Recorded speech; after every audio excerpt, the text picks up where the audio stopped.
The Zika risk is rising in the U.S. and its territories, and experts warn the virus could cause birth defects. And they're calling for more funds to prevent its spread. CCTV's Roy Ruttenberg joins us now from the newsroom. Roy, some of that money may now be on its way. Well, that's right. Health officials say 157 women in the U.S. and more than 120 others in U.S. territories, notably Puerto Rico, have tested positive for the infection.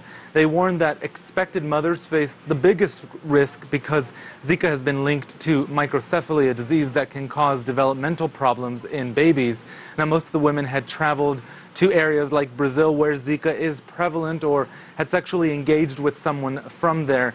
Now, officials from the Centers for Disease Control met with U.S. President Barack Obama on Friday at the White House. They briefed him and the vice president on their finding.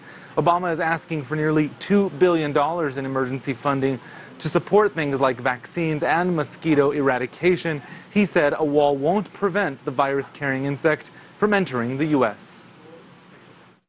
We want to be able to feel safe and secure, and families who are of childbearing years want to feel as if they can have confidence that when they travel, when they want to start a family, that this is not an issue.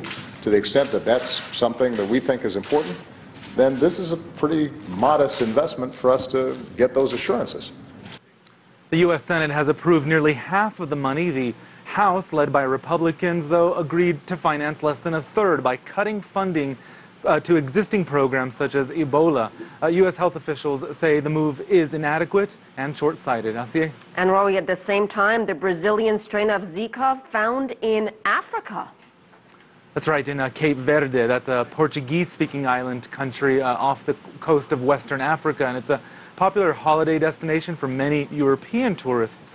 170 pregnant women are among those infected with the Brazilian strain, and at least 3 babies have been diagnosed with microcephaly. Another strain from Asia is suspected of infecting some 7,500 people, but so far that diagnosis has not been confirmed.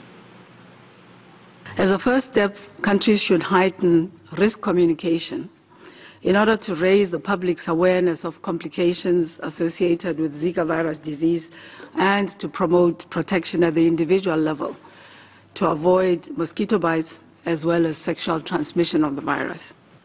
Moeti said there's now proof that the South American virus is, quote, on the doorstep of Africa. She's ruled out travel restrictions as a way to stop the spread of the disease, calling instead for greater advocacy and prevention efforts. Asier? Roy Ruttenberg, thank you.